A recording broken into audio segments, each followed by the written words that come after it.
L'anno scorso in Europa è stato costruito un numero record di parchi eolici.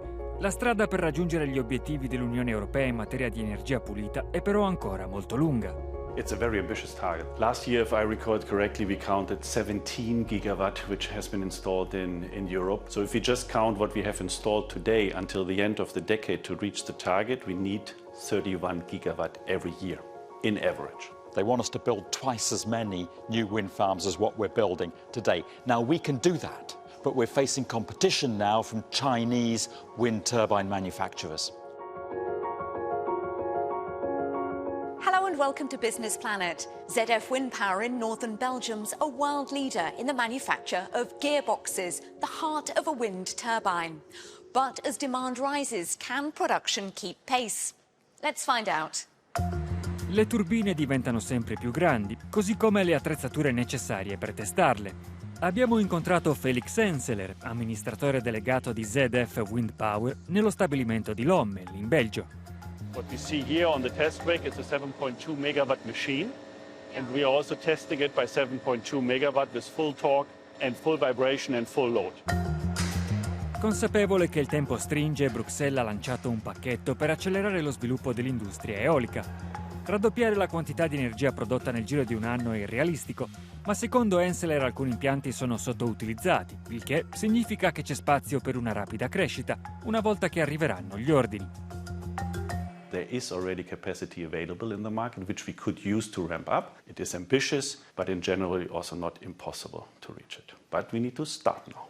We have all the tools in hand now, even with the wind power package, which has been released last year from the European Union, and all the member states agreed on it. Is it frustrating that it's just come now at the end of 2023?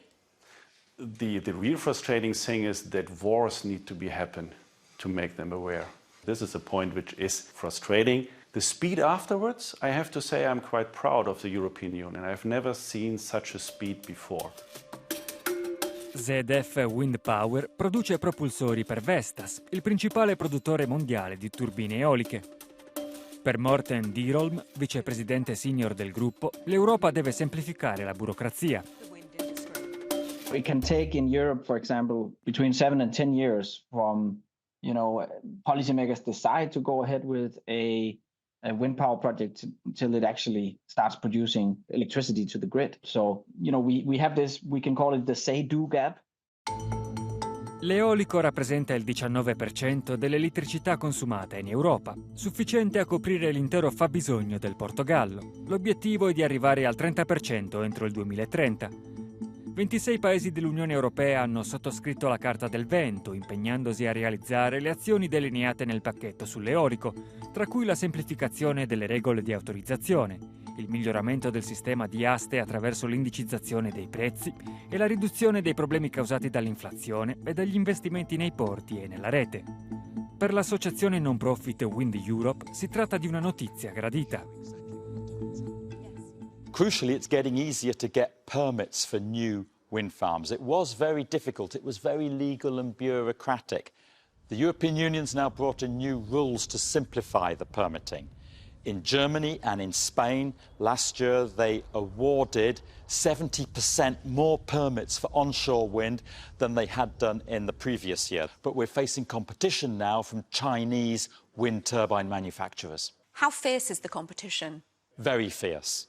They are coming in, offering lower prices than what we offer. They know what we offer, and they undercut us.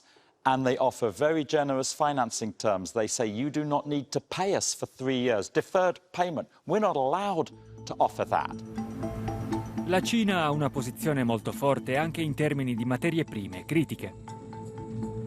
Today, we depend on China for rare earths that are in the permanent magnets in many of our wind turbines. The EU wants to reduce our dependency on China, diversify the supply. The industry wants that as well, and we're working with the EU to try and make that happen. Source these materials from other countries, even expand the European supply chain for these materials.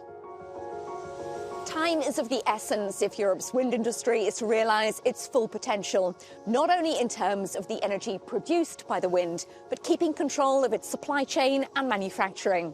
See you next time on Business Planet.